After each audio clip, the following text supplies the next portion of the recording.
दोस्तों आज की क्लास में बात करते हैं आयत के बारे में यानी रेक्टेंगल के बारे में। आइए समझते हैं। सबसे पहली डेफिनेशन तो आयत एक ऐसा चतुर्भुज है।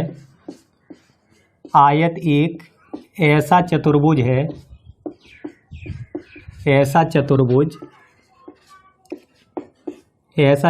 है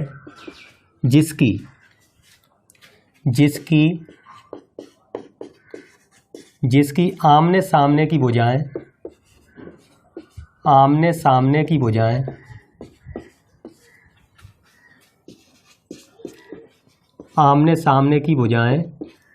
बराबर होती हैं। आपने देखा आयत एक ऐसा चतुर्भुज है जिसकी आमने सामने की भुजाएं बराबर होती हैं। अगर हम फिगर की बात करें तो हमने फिगर बनाया। ये जो फिगर है आयत का फिगर है जिसे नाम दिया ABCD। अब इसमें हमने देखा जितनी भुजा AB है उतनी भुजा CD है। इसके अलावा जितनी भुजा AD है उतनी भुजा BC है। तो हम लिख सकते हैं AB बराबर CD तथा AD बराबर BC। तो आयत में आमने सामने की भुजाएं बराबर होती हैं। इसके अलावा अब इसकी हम कंडीशंस देखते हैं, कुछ विशेषताएं देखते हैं। तो सबसे पहली विशेषता है आयत एक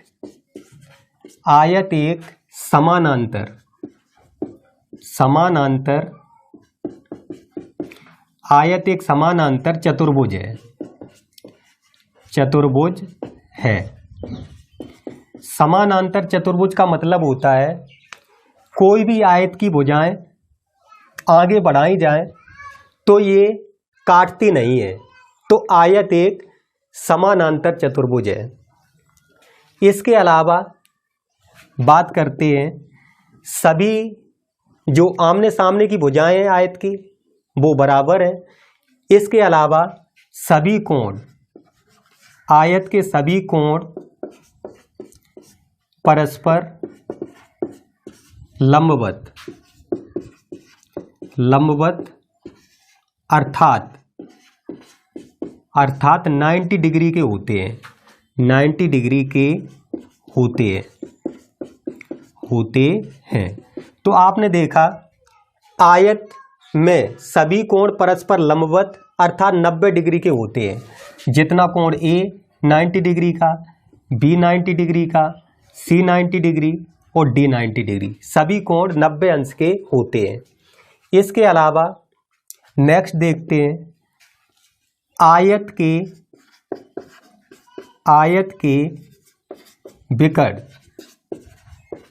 के विकर्ण एक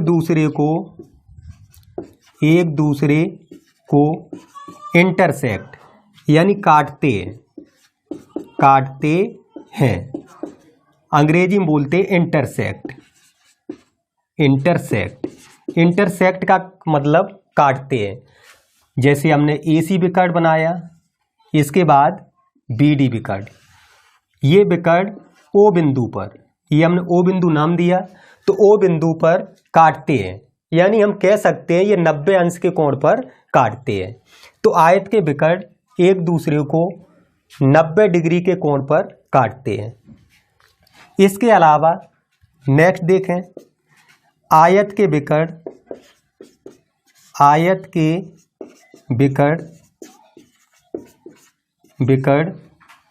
एक दूसरे को आपस में समद्विभाजित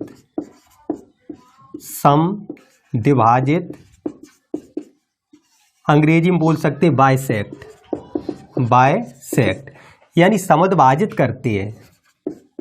करते हैं। समद्विभाजित का मतलब बराबर भागों में बांटते हैं। तो आयत के विकर्ण एक दूसरे को समद्विभाजित करते हैं, इसका मतलब एक दूसरे को बराबर भागों में बांटते हैं। इसके अलावा हमने देखा आयत की आमने सामने की भुजाएं बराबर होती हैं, आयत के सभी कोण परस्पर 90 डिग्री के होते हैं। इसके अलावा आयत के सभी कोणों का योग, सभी कोणों का योग, आयत के सभी कोणों का योग 360 डिग्री होता है। आयत के सभी कोण जब प्रत्येक कोण 90-90 के हैं तो चारों कोण 360 डिग्री के होंगे, तो आयत के सभी कोण 360 डिग्री के होते हैं। इसके अलावा आयत के विकर्ण को अंग्रेजी में डायगोनल बोलते हैं, डायगोनल। आयत के विकर्ण परस्पर बराबर होते हैं। तो इसे हम लिख सकते हैं, जितना विकर्ण आपका AC है तो AC विकर्ण AC बराबर विकर्ण BD। तो AC जितना विकर्ण है उतना ही विकर्ण BD है। तो आयत के विकर्ण आपस में बराबर होते हैं।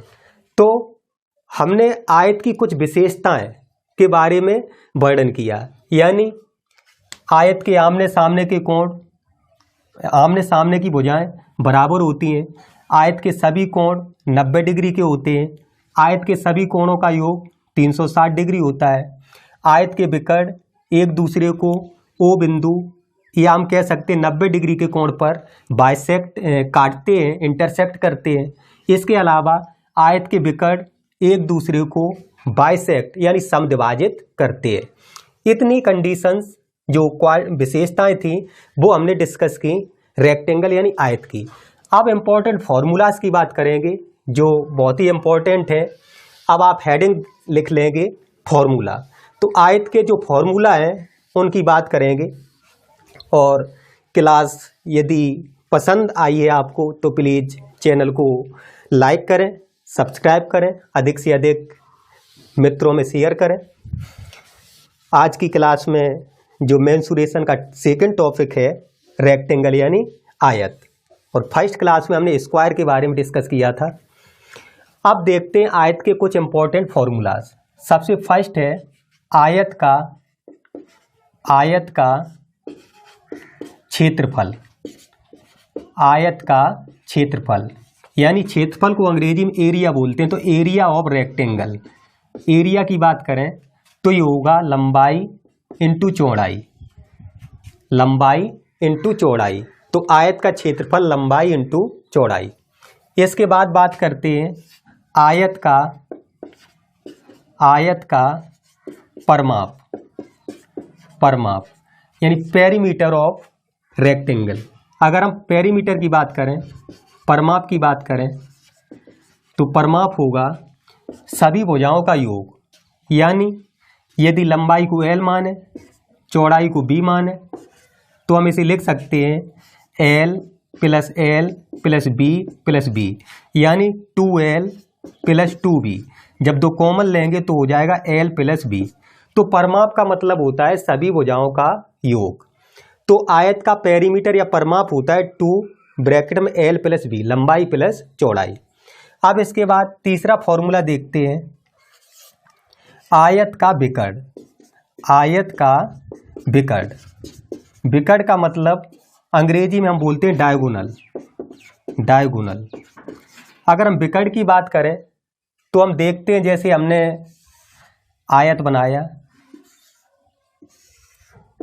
ABCD, एक विकर्ण बना दिया BD। अब हमने देखा त्रिभुज लिया BCD, तो हम लिख सकते हैं एन ट्राइंगल BCD, यानी BCD त्रिभुज में। तो BCD जो त्रिभुज है आपका, जब हमने एक विकर्ण बनाया तो इस विकर्ण ने दोनों आयत को दो भागों में बांट दिया, यानी दो त्रिभुज बन गए। अब हम बात कर रहे हैं BCD त्रिभुज की, तो ये समकोण त्रिभुज है। समकोण त्रिभुज में जो 90 डिग्री है उसके ठीक सामने की भुजा कर्ण होती है, तो ये आपकी BD कर्ण है। तो पाइथागोरस प्रमेय से, पाइथागोरस प्रमेय से आप जानते हैं कर्ण का वर्ग बराबर लंब का वर्ग प्लस आधार का वर्ग। तो कर्ण इसमें BD है, तो BD का वर्ग बराबर कर्ण का वर्ग बराबर लंब का वर्ग, तो लंब BC प्लस आधार CD का वर्ग। अगर हम भुजाएं देखें, ये L है, ये B है, L B, तो आपने देखा BD यानी विकर्ण का वर्ग बराबर BC भुजा B स्क्वायर प्लस CD भुजा L स्क्वायर, यानी BD जो विकर्ण आया B square plus L square. अगर यहाँ से वर्ग हटाएंगे तो रूट चढ़ाएंगे तो ये BD का मान आएगा रूट में L square plus B square. तो विकर्ण आपका निकल कर आएगा विकर्ण बराबर रूट में L square plus B square, यानी लंबाई का वर्ग प्लस चौड़ाई का वर्ग। तो ये आयत के बारे में छोटी सी जानकारी थी। यदि क्लास पसंद आई है तो प्लीज़ वीडियो को लाइक करें, चैनल को सब्सक्राइब करें एवं अधिक से अधिक शेयर करें। आप सभी का बहुत बहुत धन्यवाद एवं आभार।